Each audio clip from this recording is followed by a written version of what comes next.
अब अपने इंट्रोडक्शन देखते हैं। डाइजेस्टिव सिस्टम यह एक बॉडी का ऐसा सिस्टम है जो कि हमारे भोजन को किस पचाता है, उसका एब्जॉर्प्शन करता है और हमें न्यूट्रिशन प्रोवाइड करता है, जो वेस्ट है उसको एक्सक्रीट आउट करता है। ये हमारा बॉडी का जो सिस्टम है, इसमें बहुत सारे प्रकार के जो ऑर्गन होते हैं उनकी हेल्प से ये सिस्टम वर्क करता है। ठीक है, तो अपने देखते हैं इसके अंदर क्या क्या ऑर्गन होते हैं, वो किस तरीके से अपना योगदान देते हैं डाइजेस्ट करने में फूड को। तो देखते हैं फर्स्ट ऑर्गन है, जो फर्स्ट प्रकार के जो ऑर्गन होते हैं उन्हें बोलते हैं प्राइमरी ऑर्गन।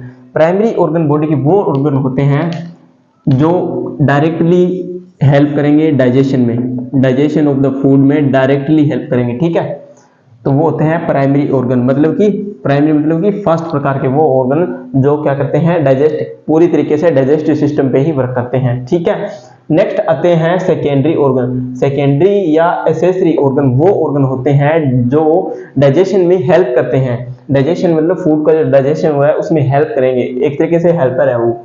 ठीक है, तो जो प्राइमरी ऑर्गन है, प्राइमरी ऑर्गन है जिसको बोलते हैं एलिमेंट्री, इसको हमने एलिमेंट्री कैनाल भी के नाम से भी जाना जाता है। एलिमेंट्री कैनाल ये एक 8 से 10 मीटर लंबी नाल होती है, मतलब 28 से 30 फीट लंबी, लगभग 28 से 30 फीट लंबी एक नाल होती है जिसे एलिमेंट्री कैनाल कहते हैं। इसे डाइजेस्टिव सिस्टम या जीआईटी ट्रैक्ट कहते हैं, gastro intestinal tract, GIT tract बोलते हैं इसको, गैस्ट्रो इंटेस्टाइनल ट्रैक्ट या डाइजेस्टिव सिस्टम इसको कहते हैं।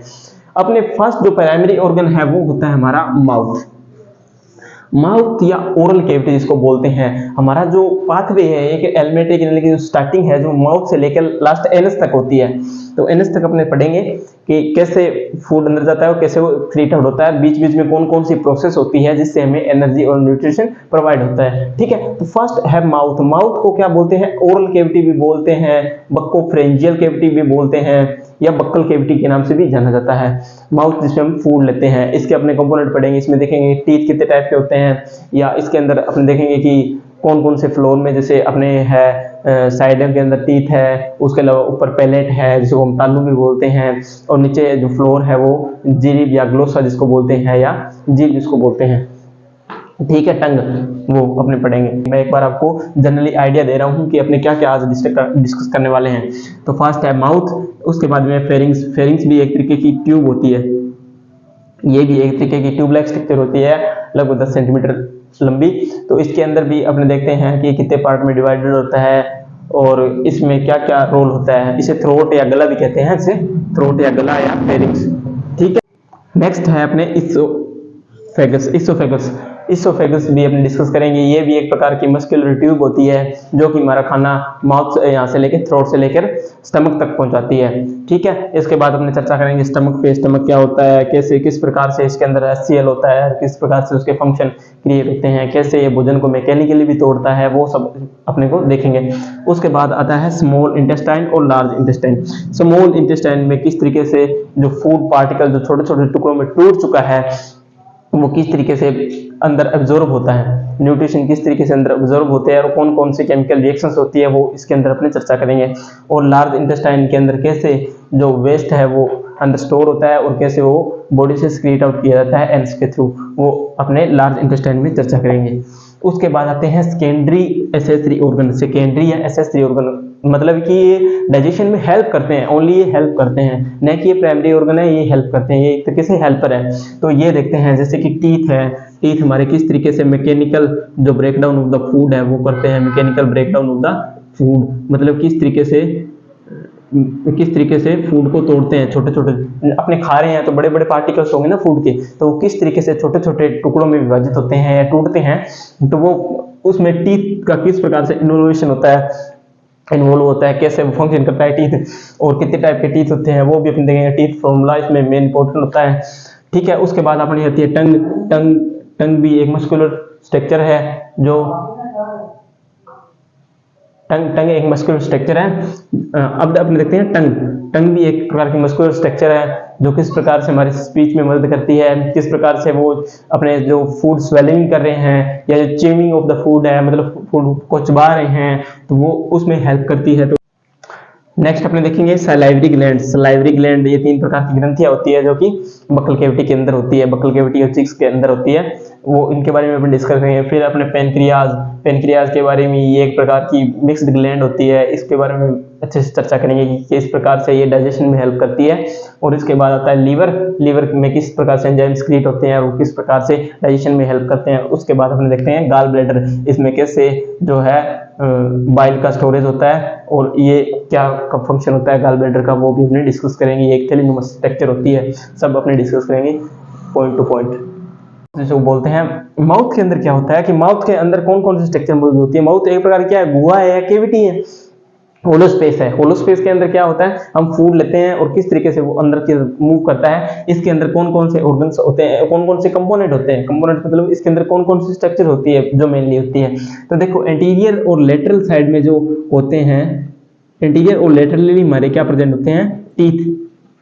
टीथ क्या है, एक एसेसरी ऑर्गन है, जो आपने पढ़ा था पीछे भी, टीथ एक एसेसरी ऑर्गन है। तो उसमें अपने डिस्कस करेंगे एसेसरी ऑर्गन्स में, अपने टीथ आराम से डिस्कस करेंगे कैसे होते हैं, ठीक है। और उसके अलावा एंटीरियर और जो है पोस्टीरियर साइड में, पोस्टीरियरली हमारे क्या प्रेजेंट होती है, फेरिंग्स, फेरिंग्स और टॉन्सिल। टॉन्सिल ये भी एक प्रकार की क्या है, लिम्फेटिक सिस्टम का पार्ट है। टॉन्सिल किस तरीके से मतलब जो है लिम्फोसाइट है या जो है हमारी बैक्टीरिया अंदर कोई है तो उसको किस प्रकार से किल करता है, वो टॉन्सिल होता है। इसके अलावा एक इंपॉर्टेंट स्ट्रक्चर होती है जिसे यूविला कहते हैं। यूविला, यूविला एक प्रकार से आपने को जब अपने माउथ ओपन करके देखते हैं तो सामने की तरफ अपने से ऊपर की ओर लटकता हुआ एक बल्ब से दिखाई देता है, जिसे कोई यूविला कहते हैं, ठीक है, यूविला, ठीक है। उसके अलावा जो हमारे एंटीरियर हो गया, पोस्टीरियर हो गया, लेटरल साइड में हमारे टीथ प्रेजेंट हो गए। उसके अलावा जो अपर है, जो रूफ बना रहा है, रूफ में क्या प्रेजेंट होता है, रूफ या सुपीरियरली जिसको बोलते हैं, आपने टर्म पढ़ी थी ना सुपीरियरली। सुपीरियरली हमारे जो प्रेजेंट होते हैं वो होता है सॉफ्ट पैलेट और हार्ड पैलेट। सॉफ्ट और हार्ड पैलेट, सॉफ्ट और हार्ड पैलेट। पैलेट, पैलेट क्या होता है, तालू जिसको बोलते हैं हिंदी में, तालू, तालू। इसके अंदर भी, तालू के अंदर भी अपने देखते हैं कि मस्कुलर रिजेस होते हैं। मस्कुलर रिजेस का मतलब कि मसल्स छोटे छोटे होते हैं आगे की तरफ, जो कि अंदर की ओर फोल्ड बनाते हैं, जिसे रुगे कहते हैं, रुगे, और रुगे, और ओ यू जी ई, रुगे। रुगे वर्ड अपने पढ़ेंगे बाद में क्या होते हैं। तो ये चीजें अपने को ज्यादा इसमें नहीं, जो जीएनएम है और ये जो स्टूडेंट है डिप्लोमा लेवल के, इनके इतना डीपली नहीं आता, तो इनके अंदर अपने को इतना पता रहता है कि माउथ के अंदर है जो कौन कौन से कंटेंट है जो मिलकर माउथ का निर्माण कर रहे हैं। तो अपने फर्स्ट देख लिया, इंटीरियर, पोस्टीरियर, एंटीरियर और लेटरल साइड में हमारे टीथ मौजूद है। उसके अलावा जो पोस्टीरियर और जो पीछे की तरफ है उसमें क्या है, हमारा फेरिंग्स आ जाएगा, पीछे की तरफ जाएगा ना तो फेरिंग्स आ जाएगा। और फेरिंग्स के बाद में जो है, फेरिंग्स के अलावा टॉन्सिल है, याद रहे तो ठीक है, यूविला याद रहे तो बहुत बढ़िया है, ठीक है। और पिलर्स है वो भी याद रहे तो बहुत बढ़िया है। और जो रूफ बना रहा है, रूफ ऊपर की तरफ जो बना रहा है वो बना रहा है सॉफ्ट पैलेट और हार्ड पैलेट। जो पैलेटाइन अपनी बोन होती है, पढ़ेंगे उसके बारे में भी, तो वो मिलकर क्या बनाती है, पैलेटाइन, पैलेट और सॉफ्ट पैलेट और हार्ड पैलेट, ठीक है। नेक्स्ट जो आती है अपने जो नीचे की तरफ देते हैं, इन्फीरियरली हमारे क्या प्रेजेंट होते हैं, इन्फीरियरली हमारी जो है टंग प्रेजेंट होती है। टंग, टंग या जिसे जीभ बोलते हैं, जीभ होती है, टंग होती है, या जिसको अपने ग्लोसा वर्ड भी यूज करते हैं, ठीक है, वो होती है। इसके अलावा एक इंपॉर्टेंट स्ट्रक्चर होती है जो कि हमारे लेटरल साइड के इनसाइड अंदर की तरफ मौजूद होती है, जो कि हमारी जो है सलाइवरी ग्लैंड होती है। सलाइवरी ग्लैंड भी एक तरीके के क्या है, एसेसरी ऑर्गन है, तो वो भी अपन डिस्कस करेंगे। तो सलाइवरी ग्लैंड भी 3 प्रकार की होती है। Salivary gland, salivary gland, salivary gland क्या होती है, ये भी एक प्रकार की ग्रंथियां होती है जो कि सलाइवा को सिक्रीट करती है माउथ के अंदर, ताकि माउथ की जो है नमी बनी रहे। नमी बनी रहेगी तो अपने जो भी फूड पार्टिकल लेंगे वो इजीली अंदर की तरफ मूव करेगा और इसोफेगस के थ्रू स्टमक तक जाएगा। पेरिस्टालसिस मूवमेंट भी इसमें अपने डिस्कस करेंगे इसोफेगस के अंदर, ठीक है। तो ये होती है हमारी माउथ या ओरल कैविटी। अब अपने नेक्स्ट पढ़ने जा रहे हैं फेरिंग्स। फेरिंग्स क्या होता है, फेरिंग्स भी, यह भी एक ट्यूब होती है, मस्कुलर ट्यूब होती है, जो कि हमारे किसमें, लैरिंग्स हो गया, माउथ की जो पोस्टीरियर वॉल होगी उसके बाद की जो साइड होती है ना उसे बोलते हैं फेरिंग्स। यानी कि टंग होगी, टंग के पीछे की साइड, और जो ओरल कैविटी है उसके पीछे, और जो लैरिंग्स है हमारा उसके पीछे क्या स्टार्ट होता है, अपना फेरिंग स्टार्ट होता है। ये भी एक 13 सेंटीमीटर, लगभग 13 से 15 सेंटीमीटर लंबी है, क्या होती है, मस्कुलर ट्यूब होती है। मस्कुलर ट्यूब होती है जो 3 भागों में बंटी होती है। ये 3 भागों में बंटी होती है, जिसका फर्स्ट पार्ट है नेजोफेरिंग्स। नेजोफेरिंग्स यानी नेजल कैविटी का जो पार्ट है वो बोलते हैं, ये अपने रेस्पिरेटरी सिस्टम के अंदर डिस्कस करेंगे नेजोफेरिंक्स क्या होता है। जो नेजल कैविटी का पार्ट है, जैसे नीचे आप अपने माउथ कैविटी आ गई, ऊपर की तरफ क्या है नेजल कैविटी। नेजल कैविटी किस तरीके से नेजोफेरिंक्स से होते हुए अंदर की तरफ जाती है। एक बात याद रखना कि जो हमारा डाइजेस्टिव सिस्टम है और जो रेस्पिरेटरी सिस्टम है ना, इसके अंदर मेनली ये बात है, जो डाइजेस्टिव सिस्टम की जो इसोफेगस है ना, वो जैसे यहाँ से अपने खाना खाएंगे तो वो पीछे की तरफ जाएगा, ठीक है। और जो रेस्पिरेटरी सिस्टम है, जो नेजल कैविटी है, वो ऐसे आगे की होगी, फेरिंग्स की सहायता से आगे की तरफ आएगी। तो मतलब लंग्स हमारे आगे प्रेजेंट होते हैं और इसोफेगस है वो पीछे की तरफ मूव करती है। डाइजेस्टिव सिस्टम में जो इसोफेगस है वो पीछे की तरफ मूव करती है, और ये जो नेजल कैविटी है ये आगे से आगे आएगी, ऐसे आगे आएगी और ये पीछे जाएगी, ठीक है। इनके बीच में बहुत इंपॉर्टेंट स्ट्रक्चर होती है, वो भी अपने डिस्कस करेंगे। जैसे नेजोफेरिंग्स है, अब नेजोफेरिंग्स में जैसे अपने को फूड पार्टिकल, जैसे जो भी कुछ खाएंगे तो कई बार अपने होता है ना, जैसे कि नाक में कोई चीज आ जाती है, अपने कुछ चीज खाते हैं, तो इसके लिए भी एक इंटरनल नेरिस होता है, इंटरनल नेरिस नाम की कोई स्ट्रक्चर होती है। वो क्या करती है, इसको रोकती है कि जो अपने पानी या कुछ भी पिया है वो नोज के अंदर ना आए। वो किस में खुलता है, नेजोफेरिंग्स में अंदर ये ओपनिंग खुलती है। जो नेजल कैविटी की जो ओपनिंग होती है वो नेजोफेरिंग्स के अंदर खुलती है, इतना याद रखना है अपने को। नेक्स्ट अपना आता है ओरोफेरिंग्स। जो अपना माउथ है, माउथ या बक्कल कैविटी जो अपने डिस्कस की थी, वो जाके किस में खुलती है, ओरोफेरिंग्स में। तो ओरोफेरिंग्स मतलब उसका पार्ट हो गया, जो माउथ है वो उसमें जाके खुलेगा, नेजल है वो इसमें जाके खुलेगा, नेजल कैविटी का पार्ट हो गया, उसको तो बोलते हैं नेजोफेरिंग्स। और जो ओरल के जस्ट आगे है उसको क्या बोलते हैं, ओरोफेरिंग्स, ठीक है। नेक्स्ट जो है स्ट्रक्चर है वो है लेरिंगोफेरिंग्स। ये जो लैरिंग्स के आगे होती है, लैरिंग्स भी हमारा एक क्या है, स्वर यंत्र, जिसको अपने आगे डिस्कस करेंगे रेस्पिरेटरी सिस्टम में, कि कैसे हमारी वॉइस निकलती है। इसमें कार्टिलेज होती है बहुत सारी लैरिंग्स के अंदर, तो वो अपने डिस्कस करेंगे। तो इसके सराउंडिंग जो पार्ट है, इसके जस्ट आगे जो पार्ट है उसको बोलते हैं लेरिंगोफेरिंग्स, ठीक है। तो फेरिंग्स का ऑलमोस्ट क्या काम होता है मेनली, कि ये क्या करता है कि जो डाइजेस्टिव सिस्टम है और जो रेस्पिरेटरी सिस्टम है, इनको डिवाइडेड कर देता है। एक को आगे की तरफ मूव करवाता है और एक को पीछे की तरफ डाइजेस्टिव चला जाएगा, और आगे की तरफ हमारा रेस्पिरेटरी सिस्टम आ जाएगा, जिसमें हमारे लंग्स होते हैं, वो अपने पढ़ेंगे, डिस्कस करेंगे, ठीक है।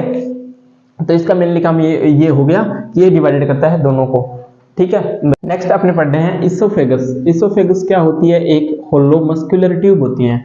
होलो मस्कुलर ट्यूब का मतलब क्या है, इसकी एक ल्यूमन होती है। ल्यूमन क्या होती है, जो इनसाइडली खाली कैविटी होती है ना, जो खाली स्थान होता है, जो मतलब एक ट्यूब एक पाइप समान होती है, ठीक है। इसको क्या बोलते हैं, इसोफेगस बोलते हैं। ये लगभग 45 सेंटीमीटर लॉन्ग होती है, इसमें लगभग 45 सेंटीमीटर लॉन्ग होती है, जो कहाँ से कहाँ तक आती है, ये फेरिंग्स से लेकर फेरिंग्स टू किस में जाती है, स्टमक में जाती है, ठीक है। और यहाँ पे जो फेरिंग्स की जो इंपॉर्टेंट स्ट्रक्चर होती है वो होती है कोरिकोफेरिंजियल स्फिंक्टर। अब मैं आपको बताता हूँ क्या होता है स्फिंक्टर। ये एक वर्ड आया है कोरिकोफेरिंजियल स्फिंक्टर। स्फिंक्टर क्या होते हैं, सपोज दैट कोई एक ट्यूब है, जैसे ये एक ट्यूब है, ठीक है। तो यहाँ से जैसे बंद होने के लिए यहाँ पे ये क्या होती है, इनसाइड ऐसे बंद हो जाती है, मतलब ये ट्यूब है जो ऐसे इस प्रकार से बंद हो जाती है, चिपक जाती है आपसे, और इसके बाद में बॉल बनाती है। तो ये क्या होती है, एक स्फिंक्टर होती है। स्फिंक्टर क्या है, स्फिंक्टर एक प्रकार की एक ऐसी एनाटॉमिकल स्ट्रक्चर है जिससे ये ट्यूब है जो क्लोज होती है, ओपन होती है। कॉन्ट्रैक्शन करते हैं ना, कॉन्ट्रैक्शन रिलैक्सेशन अपन पढ़ेंगे। कॉन्ट्रैक्शन मतलब क्लोज होना, और रिलैक्सेशन मतलब रिलैक्स होगी तो ये ओपन हो जाएगा। तो फेरिंग्स के जो लेवल पे कोरिकोफेरिंजियल स्फिंक्टर है, इसको अपर इसोफेजियल स्फिंक्टर भी बोलते हैं। अपर इसोफेजियल स्फिंक्टर मतलब अपर पार्ट में तो अपर इसोफेजियल स्फिंक्टर भी बोलते हैं, ठीक है। ताकि इसका इंपॉर्टेंस यही होता है कि स्फिंक्टर जब बंद हो जाता है तो इसमें क्या होता है कि कोई अपने कोई चीज खाई है तो वो या नेजल कैविटी से जो अपने हवा ले रहे हैं अंदर, वो उसके अंदर ना आ जाए, इसोफेगस के अंदर ना आ जाए। तो इस प्रकार से स्फिंक्टर क्या होता है, बंद हो जाता है, ठीक है। और जो नीचे की तरफ अपने स्टमक पढ़ेंगे, स्टमक के जो फर्स्ट पार्ट होता है उसको बोलते हैं कार्डिया। कार्डिया के लेवल पे कौन सा स्फिंक्टर होता है, कार्डियक स्फिंक्टर। यहाँ पे भी एक स्फिंक्टर होता है, उसको बोलते हैं कार्डियक स्फिंक्टर। कार्डियक स्फिंक्टर भी यही काम करता है कि वो क्लोज होता है, ओपन होता है। किस प्रकार से, मस्कुलर स्ट्रक्चर है, वो क्लोज होती है कॉन्ट्रैक्शन करके और ओपन होती है रिलैक्सेशन करके। मसल के रिलैक्सेशन और कॉन्ट्रैक्शन अपन पढ़ेंगे। तो उसके अंदर कॉन्ट्रैक्शन का मतलब ये हो गया कि वो क्लोज हो रहा है, किस तरीके से वो क्लोज हो रहा है, कॉन्ट्रैक्ट कर रही है, मसल खींच रही है और वो एकदम से क्लोज हो रहा है। और उसके बाद रिलैक्स कर रही है, रिलैक्स मतलब कि एकदम स्थिर हो रही है, स्थिर था, ठीक है, तो उसी को बोलते हैं कार्डियक स्फिंक्टर। इसका मेनली काम यही हो गया कि जो स्टमक के जो कंटेंट है, स्टमक के कंटेंट है वो ऊपर ना आए, मतलब इसोफेगस के अंदर ना आए, क्योंकि स्टमक के अंदर क्या है कि HCl प्रेजेंट होता है। HCl क्या है, बहुत ही खतरनाक एक तरीके का एसिड है, तो वो एसिड ऊपर की तरफ ना मूव करे, तो इस प्रकार से कार्डियक स्फिंक्टर क्या हो जाता है, क्लोज हो जाता है। उस टाइम पे ये भी क्लोज हो जाता है। और अब अपने पढ़ते हैं स्टमक। स्टमक क्या होता है, इसोफेगस अपने जाना यही कि ये ट्यूब लाइक स्ट्रक्चर है, इसमें दो पार्ट, फेरिंग से लेकर स्टमक तक क्या होती है, फेरिंग से स्टार्ट होकर स्टमक तक जाती है, ठीक है। इसका मेनली काम ये होता है कि फूड को आगे की तरफ मूव करवाना, या फूड को जो ओरल कैविटी है उससे स्टमक तक लेके जाना। और ये जो लेके जाता है वो कौन सी मूवमेंट होती है, पेरास्टाल्सिस मूवमेंट के द्वारा फूड को आगे की तरफ लेके जाना मूव होती है। पेरास्टाल्सिस मूवमेंट क्या होती है कि जैसे यहाँ से कॉन्ट्रैक्शन हो गया, यहाँ से रिलैक्स हो गया, तो फूड पार्टिकल सपोज दैट यहाँ पे आया है, यहाँ से कॉन्ट्रैक्शन हो गया तो आगे की तरफ मूव कर जाएगा, फिर यहाँ से कॉन्ट्रैक्शन होगा, नीचे की मसल रिलैक्स कर जाएगी तो आगे की तरफ ऐसे ऐसे, मतलब जैसे केंचुआ या जो सांप है, वो सांप की जो अंदर की जो मूवमेंट होती है, केंचुए के अंदर की जो मूवमेंट होती है ना ऐसे वेब लाइक, वो उसी को बोलते हैं पेरास्टाल्सिस मूवमेंट। ये बहुत इंपॉर्टेंट है। पेरास्टाल्सिस मूवमेंट अपने आगे भी पढ़ेंगे कि यूरिन किस तरीके से पेरास्टाल्टिक मूवमेंट करता है, आगे की तरफ बढ़ता है, मतलब यूरिनरी सिस्टम में। तो पेरास्टाल्सिस मूवमेंट के द्वारा, मूवमेंट क्या होती है, गति, पेरास्टाल्सिस मूवमेंट या गति के द्वारा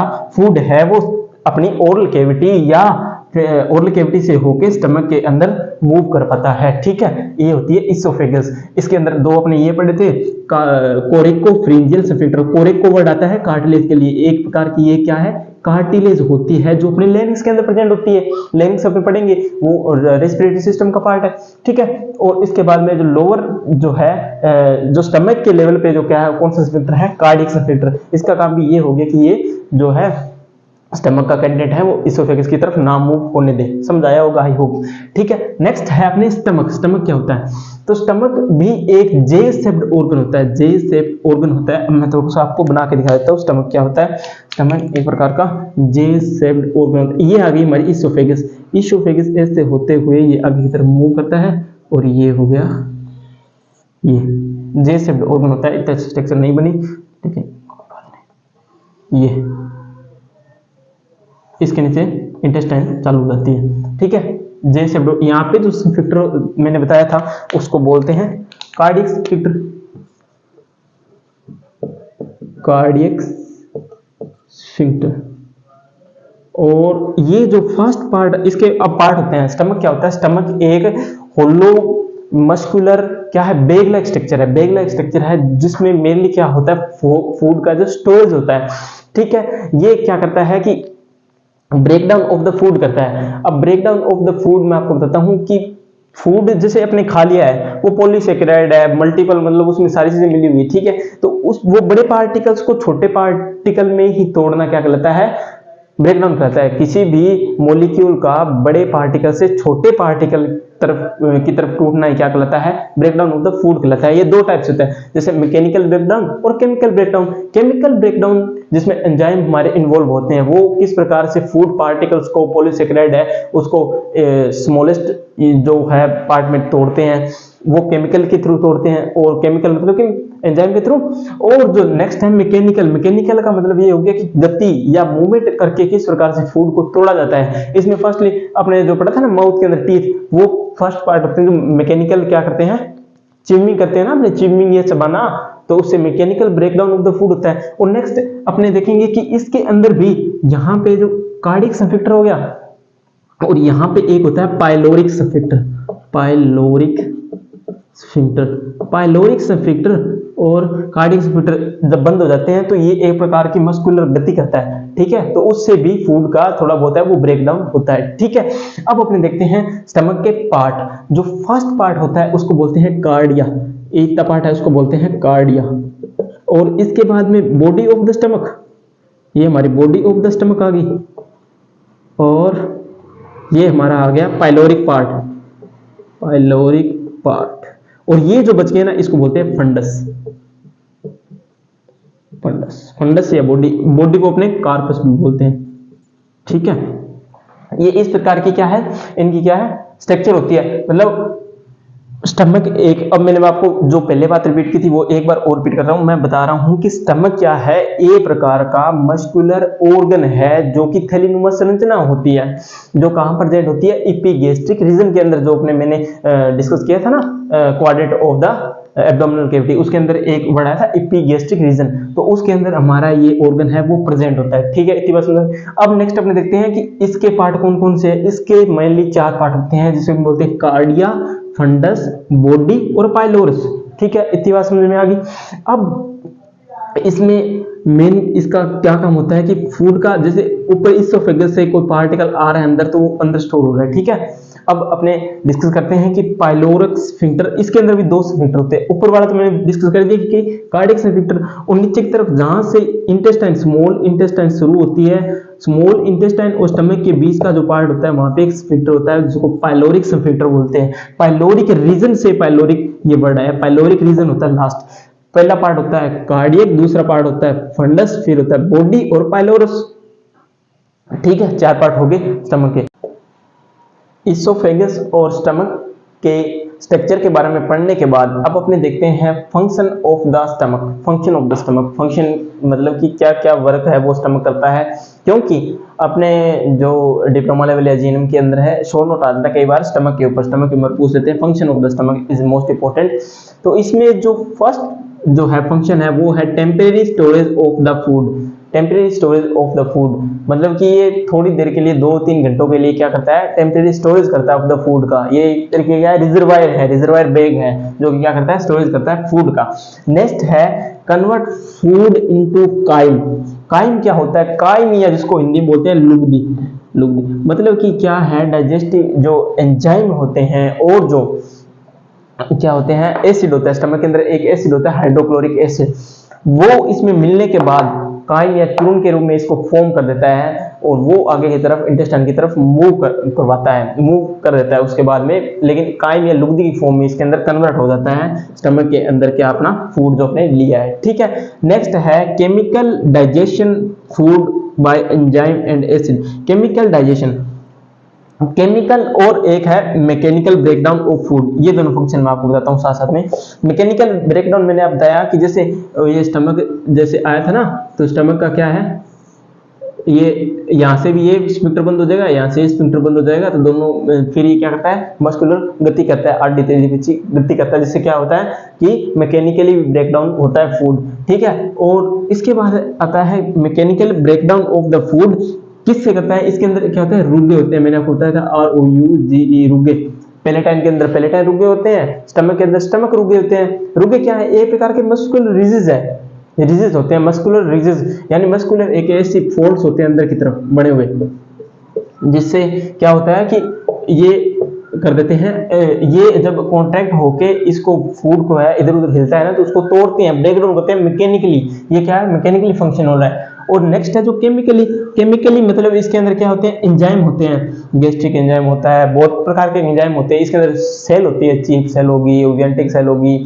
ऑक्जेंटिक सेल हमारी क्या सिक्रेट करती है, हाइड्रोक्लोरिक एसिड HCl रिलीज होता है, उससे ऑक्जेंटिक सेल उससे रिलीज नहीं होता। वैसे तो अगर इसका मैकेनिज्म देखें तो हाइड्रोजन आयन अलग रिलीज होंगे और क्लोरीन आयन अलग रिलीज होंगे, और फिर जाके वो दोनों मिलकर क्या बनाते हैं, HCl बनाते हैं। अदरवाइज तो अगर सीधी अगर कोई सेल सिक्रेट कर रही है एसिड, तो वो खुद ही डेथ हो जाएगी ना, एसिड बहुत खतरनाक होता है।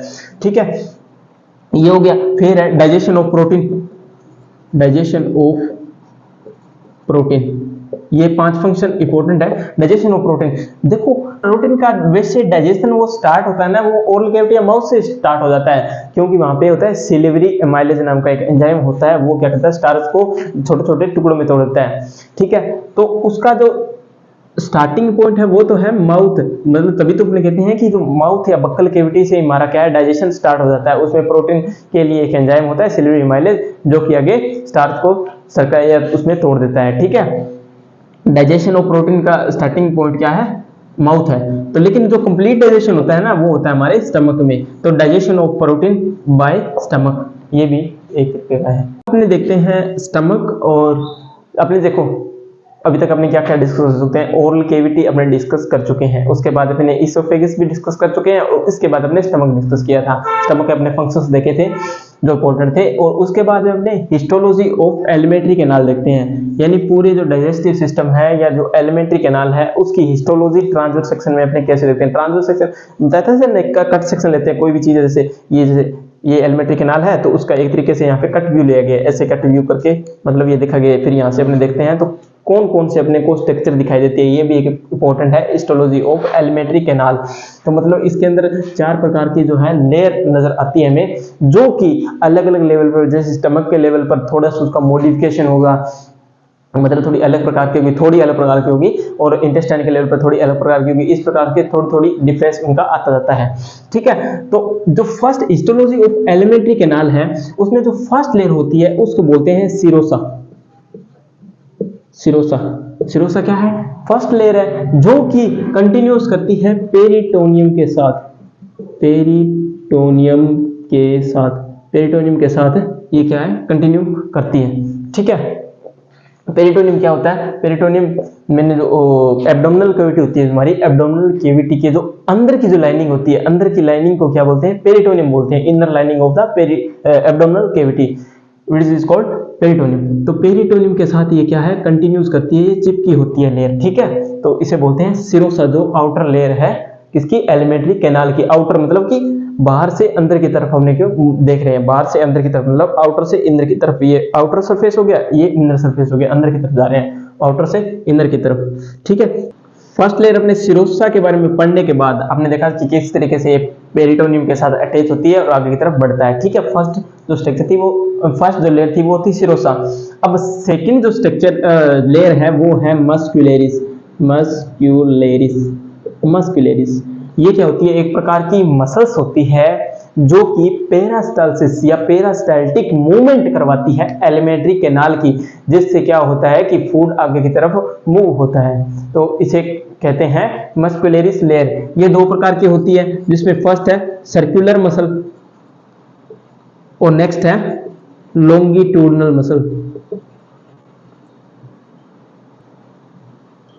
मसल। ठीक है,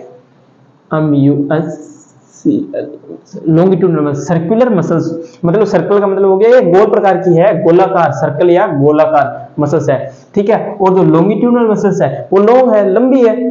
ठीक है, तो सर्कुलर मसल्स और लॉन्गिट्यूडनल मसल। ठीक है, और जो स्टमक के लेवल पे देखते हैं तो वहां पे एक प्रकार की ओब्लिक मसल्स भी आती है। ओब्लिक का मतलब क्या होता है? तिरछा, तिरछी मसल्स भी आती है, क्योंकि स्टमक क्या है? एक रिजर्वायर बैग है जो स्ट्रॉन्गेस्ट है, जिसमें मस्कुलर मूवमेंट होने के बाद mechanically breakdown of the food होता है। ठीक है, नेक्स्ट अपने पढ़ते हैं, जो नेक्स्ट लेयर होती है वो होती है सबम्यूकोसा, सबम्यूकोसा, सबम्यूकोसा। सबम्यूकोसा के अंदर क्या होता है? 3 नंबर लेयर होगी, 1 नंबर होगी सिरोसा, 2 नंबर होगी मस्कुलरिस और 3 नंबर हो गई सबम्यूकोसा। सबम्यूकोसा के अंदर क्या होता है कि सबसे ज्यादा क्या होता है कि इसके अंदर जो है हमारे ब्लड वेसल्स है, नर्व्स है जिसको लैक्टाइल्स बोलते हैं, और लिम्फेटिक लैक्टिल्स मौजूद होते हैं, जिसको लिम्फेटिक ड्रेनेज भी इसमें होता है। तो इसमें क्या क्या होती है? ब्लड वेसल्स, इसके अंदर क्या होती है? ब्लड वेसल्स, ब्लड वेसल और लिम्फेटिक,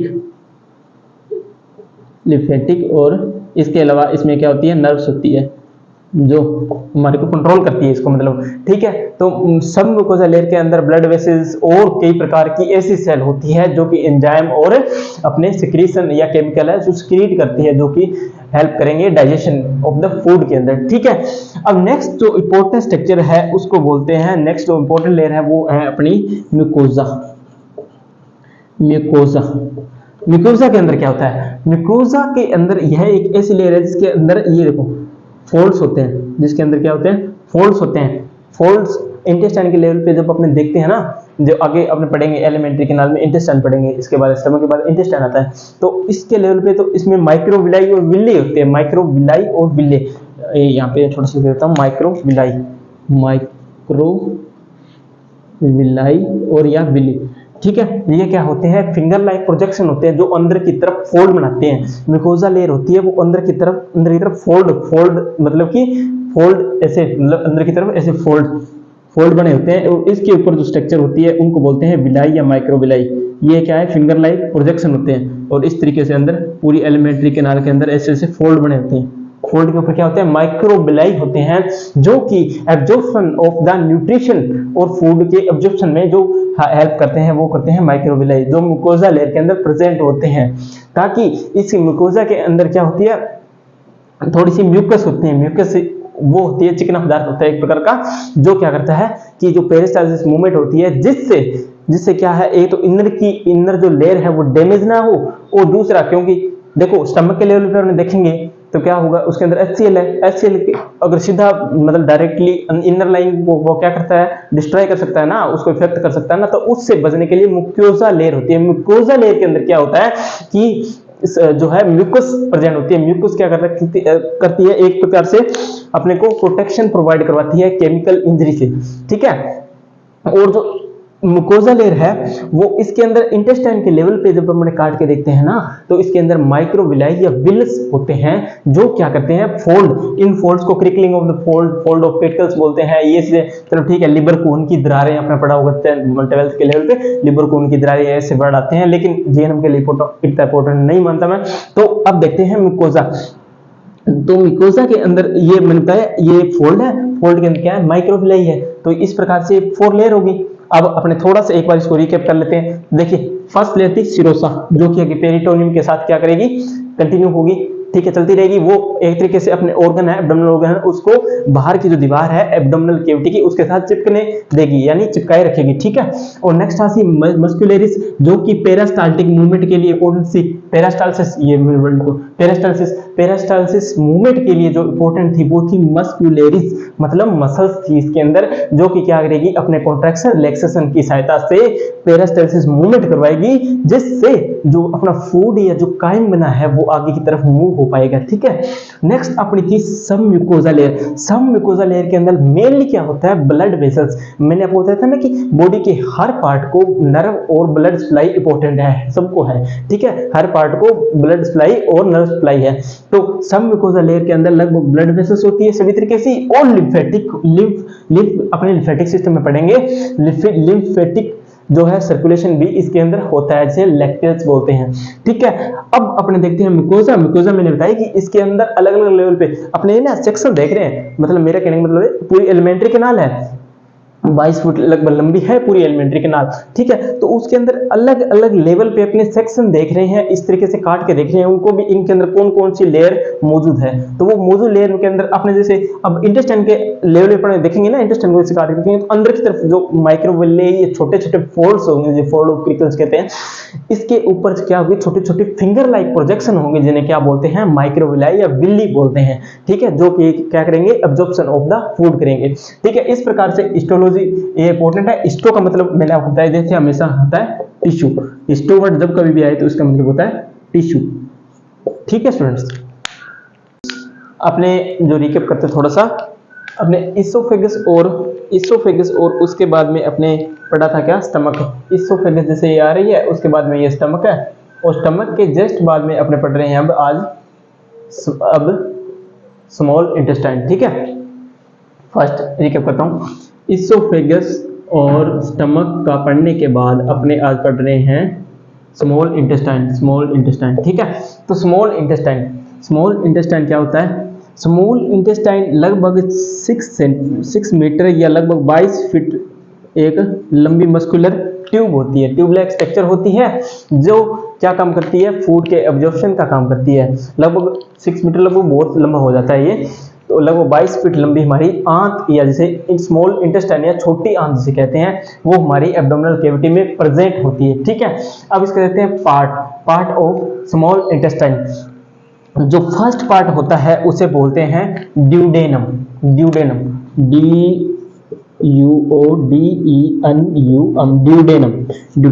जो फर्स्ट पार्ट होता है स्टमक के बाद, ये जैसे स्टमक का पाइलोरिक स्फिंक्टर आ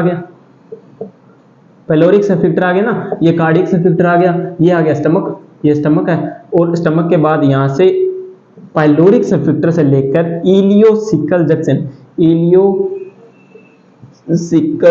जंक्शन तक हमारी क्या होती है, स्मॉल इंटेस्टाइन प्रेजेंट होती है।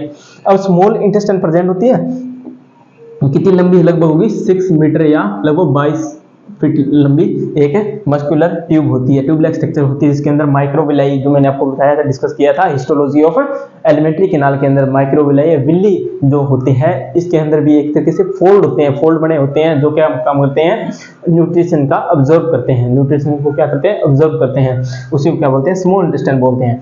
अब इसके पार्ट देखते हैं, ड्यूडेनम, जो फर्स्ट जो सी टाइप का ये जो पार्ट होता है ना, उसे बोलते हैं ड्यूडेनम।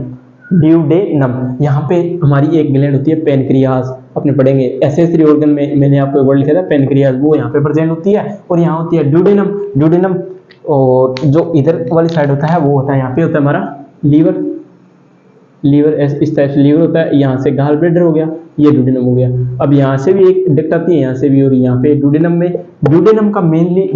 लगभग क्या आती है, पेनक्रियाटिक ग्लैंड की, पेनक्रियाटिक जो है ग्लैंड है, पेनक्रियाज है, यहाँ पे तो पेनक्रियाटिक जूस जो बनता है वो किसमें सीक्रेट होता है, ड्यूडेनम में। और यहाँ से जो गाल ब्लैडर का जो सिस्टिक डक्ट से जो गाल ब्लैडर का जो बाइल आता है, वो दोनों मिलके यहाँ पे क्या करते हैं, खुलते हैं, ठीक है। तो यहाँ पे ये होता है स्फिंक्टर ऑफ ओडाई या स्फिंक्टर ऑफ ओडाई बोलते हैं, जिसकी सहायता से ये ड्यूडेनम के अंदर खुलते हैं। ड्यूडेनम के अंदर ही इन सब जो है एंजाइम का है वो सिक्रेट कर दिया जाता है, मतलब इधर से गाल ब्लैडर की एक डक्ट आती है और इधर से पेनक्रियाज की एक डक्ट आती है, दोनों कहाँ खुलती है, हमारी ड्यूडेनम या स्मॉल इंटेस्टाइन के फर्स्ट पार्ट में, ड्यूडेनम के अंदर, ड्यूडेनम, ठीक है। इसका एक इंटरेस्टिंग बात बता दूं आपको मैं, ड्यूडेनम का मतलब होता है 12 वर्ड होता है इसका। 12 मतलब कि लगभग अपने 12 ऐसे फिंगर है ना, फिंगर लेके अपने करते हैं, तो ये लगभग 12 सेंटीमीटर इस ऐसे, अगर अपने 12 फिंगर लगाएंगे ना, तो 12 फिंगर जितनी इसकी लेंथ हो जाती है, विड्थ हो जाती है, तो इसी के लिए इसका नाम पड़ता है ड्यूडेनम, ठीक है। नेक्स्ट जो पार्ट आता है, ये फर्स्ट पार्ट हो गया, सेकंड पार्ट आता है जेजुनम। जेजुनम के अंदर क्या होते हैं, फोल्ड होते हैं, इसके अंदर भी सबसे ज्यादा क्या होता है, एब्जॉर्प्शन ऑफ द फूड होता है। जो नेक्स्ट पार्ट है जेजुनम, इनके बस नाम आपके लिए इंपॉर्टेंट है, डिप्लोमा लेवल वालों के लिए सिर्फ नाम याद रख लेना, और थोड़ी थोड़ी बात अगर एक लाइन में लिखनी चाहो तो ये लिख लेना कि ये फर्स्ट पार्ट है, ये सेकंड पार्ट है, थर्ड पार्ट है।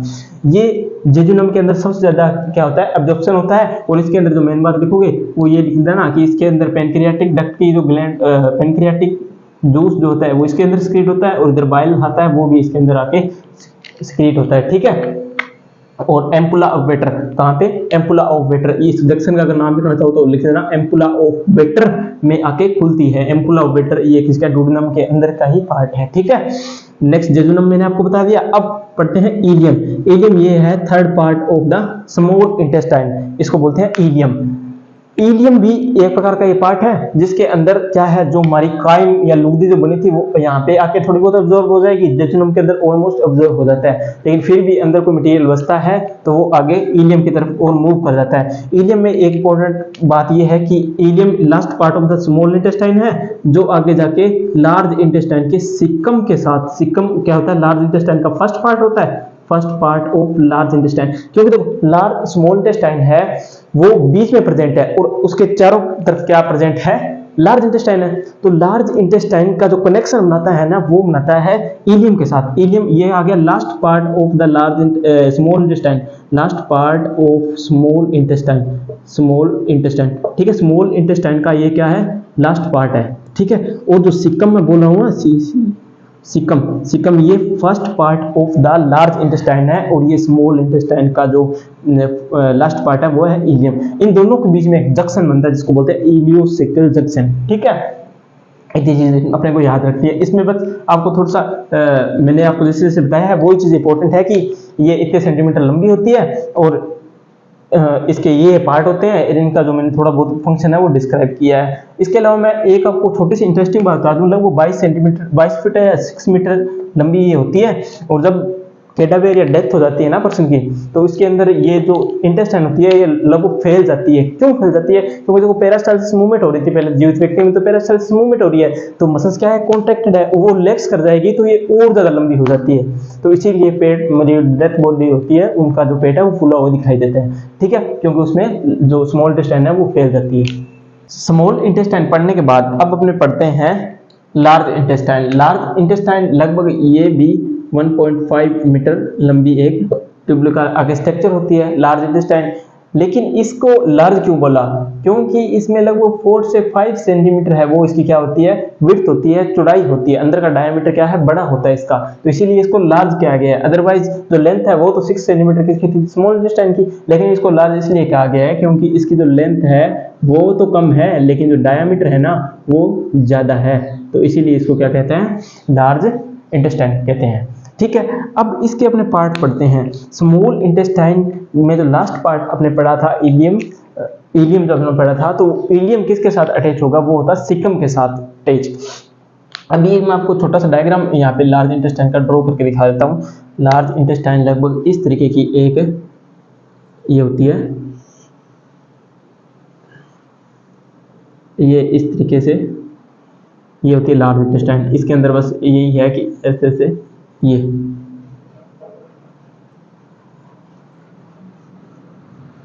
ये लार्ज इंटेस्टाइन है हमारी।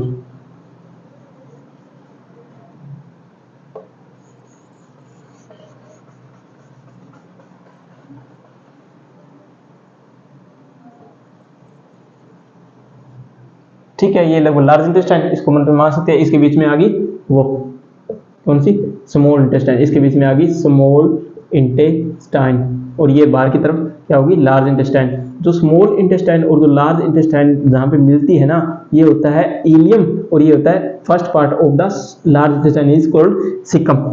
फर्स्ट पार्ट अपने पढ़ रहे हैं ना सीकम, तो यहाँ पे इलियोसिकल जंक्शन होता है। ठीक है, ठीक है। अब सीकम क्या है, first part of the large intestine. इसमें क्या होता है कि बैक्टीरिया होते हैं कई प्रकार के जो मान लिए बॉडी के अंदर बॉडी के लिए बेनिफिशियल होते हैं, वो इसमें होते हैं, और ये एक ब्लाइंड पार्ट है, ये पाउच लाइक स्ट्रक्चर है। ठीक है, इतना बताना है। अब ये हो गया सीकम, और इसके बाद आता है एसेंडिंग कोलोन। कोलोन का मतलब हमेशा लार्ज इंटेस्टाइन से होता है। ठीक है, ये एक प्रकार का मेडिकल टर्म है। कोलोन का मतलब होता है large intestine. Ascending colon, ascend का मतलब होता है ऊपर चढ़ना। तो ये देखो लार्ज इंटेस्टाइन जो है यहां से होते हुए ऊपर की तरफ जा रही है, मतलब कि साइड में एक तरफ ऊपर की तरफ मूव कर रही है, तो इसीलिए इसको बोलते हैं एसेंडिंग कोलोन। लगभग 12 से 25 सेंटीमीटर इसकी लेंथ होती है, और ये चीजें हैं। ठीक है, नेक्स्ट ये यहाँ पे जाके एक फ्लेक्सर बनाती है। फ्लेक्सर क्या होता है कि ये इस तरीके से फोल्ड होगा, जैसे देखना इस तरीके से, ऐसे ये होता है फ्लेक्सर। हिपेटोफ्लेक्सर, ये हिपेटिक फ्लेक्सर होता है, ये हिपेटिक फ्लेक्सर क्या होता है, हिपेटो आता है हमेशा लीवर के लिए, लीवर की टर्मिनोलॉजी है। तो इस साइड में ये डिसेंड कर रही है ना, ऊपर असेंडिंग कर रही है ना, यहाँ पे क्या अपना लीवर मौजूद है, तो लीवर की तरफ जाके ये एक फ्लेक्सर सा बना रही है, मतलब कि थोड़ा सा ऊपर जाके फिर नीचे की तरफ डिसेंड होके आगे की तरफ मूव कर रही है। तो ये हो गया असेंडिंग कोलोन। उसके बाद आती है ट्रांसवर्स कोलोन।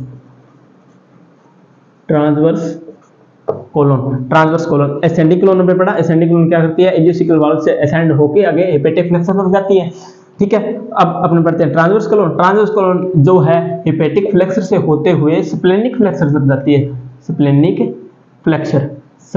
फ्लेक्सर ये क्या होता है, स्प्लीन। यहाँ पे अपने क्या मौजूद होती है, स्प्लीन होती है। जैसे अब देख रहे हैं ना, यहाँ पे लीवर मौजूद है, लीवर के जस्ट इधर क्या है, स्प्लीन मौजूद होती है। स्प्लीन या जिसे प्लीहा कहते हैं हिंदी में। ठीक है, वो मौजूद होती है, तो इसी के कारण इसका नाम क्या पड़ गया, स्प्लेनिक फ्लेक्सर। तो ट्रांसवर्स कोलोन भी यही है, ये 45 centimetre longest part of the large intestine है, 45 सेंटीमीटर लॉन्ग होती है। तो ये हेपेटिक फ्लेक्सर से होते हुए स्प्लेनिक फ्लेक्सर तक ट्रांसवर्स मतलब ये वाला, इसको बोलते हैं ट्रांसवर्स। ये ट्रांसवर्स मतलब ऐसे। ठीक है, तो ये इधर की ओर मूव करती है। उसके बाद ट्रांसवर्स कोलोन के बाद ये आती है डिसेंडिंग कोलोन। ये अपने असेंडिंग कोलोन पड़ा, ट्रांसवर्स कोलोन जो सीधी जा रही है, उसके बाद में डिसेंडिंग कोलोन मतलब ऊपर स्प्लेनिक फ्लेक्सर बना के नीचे की तरफ और मूव कर रही है, तो इसीलिए इसको बोलते हैं डिसेंडिंग कोलोन। ठीक है, डिसेंडिंग कोलोन ये आगे नीचे की तरफ। ठीक है, ये और इसके बाद आती है सिग्मोइड कोलोन।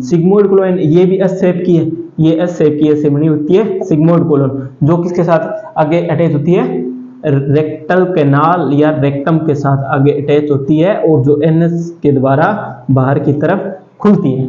ठीक है, ये है। आगे इसके बाद क्या आ गया, सिग्मोइड कोलन। सिग्मोइड कोलन के बाद में ये रेक्टम, और ये एनएस एक प्रकार की ओपनिंग है जिससे हमारा जो वेस्ट मटेरियल है फीसेस के फॉर्म में बाहर की तरफ होता है जाता है। इसे डिफिकेशन कहते हैं। मतलब ये एक मेडिकल टर्मिनोलॉजी है, लेकिन ठीक है, ये अपने को इतनी नहीं जानागे। तो ये लार्ज इंटेस्टाइन है। अब पढ़ेंगे अपने लार्ज इंटेस्टाइन का functions of the large intestine. Large intestine की थोड़ी सी एनाटॉमी पढ़ने के बाद अब हम पढ़ते हैं functions of the function of large intestine. Function of the large intestine, function of large intestine. तो फंक्शन, जो फर्स्ट फंक्शन है वो है absorption of electrolytes and water. ये क्या करती है, जो वाटर और जो इलेक्ट्रोलाइट मतलब सोडियम, पोटेशियम, आयन होते हैं ना हमारी बॉडी के अंदर, इनको क्या करती है, एब्जॉर्ब करने का काम करती है। फर्स्ट फंक्शन है लार्ज इंटेस्टाइन का, absorption of the water and electrolyte. Almost absorption होता है वो स्मॉल इंटेस्टाइन के अंदर हो जाता है, लेकिन कभी नीड पड़ती है बॉडी को तो वो यहाँ से भी वाटर और इलेक्ट्रोलाइट्स का क्या उठा लेती है। ठीक है, नेक्स्ट है स्टोरेज ऑफ फीसेस। फीसेस क्या होते हैं, मतलब स्टूल या फीसेस। स्टूल या फीसेस क्या होते हैं कि जैसे अपनी बॉडी है, जो पदार्थ होता है, कोई पदार्थ होता है वो तीन फॉर्म में होता है ना। जैसे एक तो हो गया गैसेस फॉर्म में, जो एक हो गया लिक्विड फॉर्म में, और एक हो गया फीसेस या सॉलिड फॉर्म में। जो सॉलिड फॉर्म में जो अपना वेस्ट मटेरियल होता है उसी को बोलते हैं फीसेस। तो storage of faeces temporary storage रखता है कुछ देर के लिए, ठीक है, उसके बाद में एक्सक्रीट आउट हो जाता है बॉडी से। तो ये हो गया। और जो है नेक्स्ट है सिक्रीशन ऑफ म्यूकस। ये तो आप सब में ऐड कर सकते हो, सिक्रीशन ऑफ म्यूकस, क्योंकि अंदर की लाइनिंग है वो म्यूकस रखनी जरूरी है, जिसकी की सहायता से जो है फ्रिक्शन मतलब घर्षण ना उत्पन्न हो फीसेस का और इनर वॉल का। तो इसके लिए क्या होता है, वो आगे की तरफ मूव कर पाए इजीली। इसके लिए सिक्रीशन ऑफ म्यूकस इंपॉर्टेंट है। अभी ये लगभग 3 या 4 जो है इसके लिए इंपॉर्टेंट है। अब एब्जॉर्प्शन, स्टोरेज और जो है सिक्रीशन ऑफ म्यूकस, 3 अपने फंक्शन पढ़ लिए। और एक फंक्शन और होता है absorption of synthesis of vitamin K, vitamin B12, B12, folic acid, बाइक्लोनिक फ्लोरा, ये चीजें हैं आगे, लेकिन इतना डीप हमने नहीं जाना। तो अब अपने देखते हैं एक आपको इंपॉर्टेंट, ये 4 फंक्शन मैंने आपको बता दिए, लगभग 3 या 4 फंक्शन आप लिख दोगे तो कोई दिक्कत नहीं है। ठीक है, सिक्रीशन ऑफ म्यूकस भी एक इंपॉर्टेंट फंक्शन है, वो आप हर चीज में ऐड कर सकते हो। ठीक है, नेक्स्ट जो मैंने आपको एक चीज पहले मैं बतानी थोड़ी सी भूल गया था कि जो ये जो लार्ज इंटेस्टाइन मैंने बनाई थी, ये देखो ये लार्ज इंटेस्टाइन, ये जैसे मैंने बनाई थी यहाँ पे, ठीक है, ट्रांसवर्स ये इस सब मैंने आपको बताई थी। लेकिन यहाँ पे जो इलियोसिकल वॉल्व होता है ना, जो इलियोसिकल हमारा वॉल्व होता है, ये हमारे इलियोसिकल वॉल्व है, जैसे caecum first part of the large intestine start होता है, उसके जस्ट थोड़ा सा नीचे इलियोसिकल वॉल्व के जस्ट नीचे यहाँ पे एक स्ट्रक्चर होती है जिसे बोलते हैं वर्मीफोरम अपेंडिक्स। जिसे क्या बोलते हैं, वर्मीफोरम अपेंडिक्स बोलते हैं, वर्मीफोरम अपेंडिक्स। अपेंडिक्स ये एक कॉमन है, लेकिन आज के टाइम में ये जो ऑर्गन है वो रूडिमेंटरी हो चुका है, मतलब आज इसका कोई काम नहीं रहा। तो इसका जो पहले के जमाने में सेलुलोज का पाचन करने वाले इसमें हानिकारक एंजाइम होते थे, स्ट्रॉन्गेस्ट एंजाइम होते थे, ठीक है। लेकिन आज के टाइम में हम सेलुलोज नहीं खाते, घास फूस नहीं खाते, लेकिन पहले के जमाने में लोग खाया करते थे, कच्चा मांस खाया करते थे। तो उसके अंदर जो पचाने के लिए एंजाइम थे इंपॉर्टेंट, वो इसके अंदर स्टोरेज होते थे। लेकिन आज वो पका हुआ खाना खाते हैं, तो आज के लिए वो एक रूडिमेंटरी ऑर्गन है, मतलब एक ऑर्गन रह गया, लेकिन इसका कोई बॉडी के अंदर फंक्शन नहीं है। एक वर्ड सुना होगा appendicitis, appendicitis, appendicitis inflammation of appendix, ये हो जाती है। तो उसके बाद में सर्जरी करानी पड़ती है, जिसे बोलते हैं अपेंडेक्टमी। अपेंडेक्टमी मतलब अपेंडिक्स को अपने निकाल देते हैं बाहर, surgically removal of the appendix is called appendectomy. तो इसी के साथ ये जो है प्राइमरी ऑर्गन है वो आपने डिस्कस किए थे सारे।